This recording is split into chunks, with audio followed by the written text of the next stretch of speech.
তবে এবার ঈদে ভাবলাম যে না একটু ঘোরাঘুরি করে আসি, কারণ ঘুরলে মনটা ভালো থাকে। আর তার মধ্যে প্রত্যেকটা মানুষের কিন্তু একটা স্বপ্ন থাকে। স্বপ্ন কি? অনেক স্বপ্নই থাকে, তবে আমার স্বপ্নটা হচ্ছে আলাদা। আলাদা কিরকম, যে আমার একটা স্বপ্ন ছিল যে আমি পাহাড়ে ঘুরতে যাব। একদিন যাব।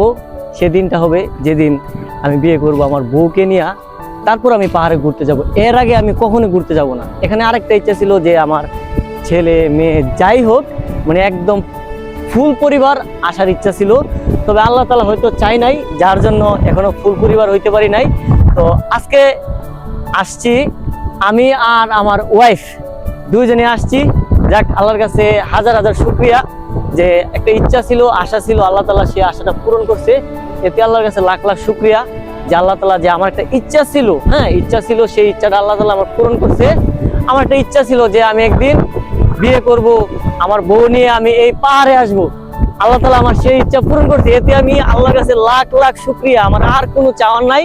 তো আমার যে উপরে পাহাড়টা দেখার ছিল সেটা দেখে ফেলছি। এখন মূলত নাইমা যাব হচ্ছে গিয়ে, এই যে দেখেন, বাপ রে বাপ, আমি নামতেছি, মানে আমার মনে হচ্ছে কি পিছন থেকে ধাক্কা দিতেছে, এরকম অবস্থা।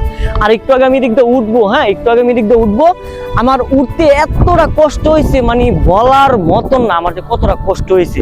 একদম পুরো হাঁপাই গেছিলাম। আপনারা এর আগের যে আমার ব্লগগুলো দেখছেন তারা বলতে পারবেন যে আমার অবস্থাটা কিরকম ছিল। আর এখন দেখেন একদম শরীর একদম রিল্যাক্স, মানে ঠান্ডা। এই যে আমি নামতেছি, মানে আমার কাছে মনে হচ্ছে কি যে আমার পিছন থেকে ধাক্কা দিয়ে আমার নামাইতেছে। তো এখন চলে যাবো হচ্ছে আমাদের কটেজে। এই যে আমাদের কটেজ গুলো হচ্ছে ওইদিকে, তো ওইখানে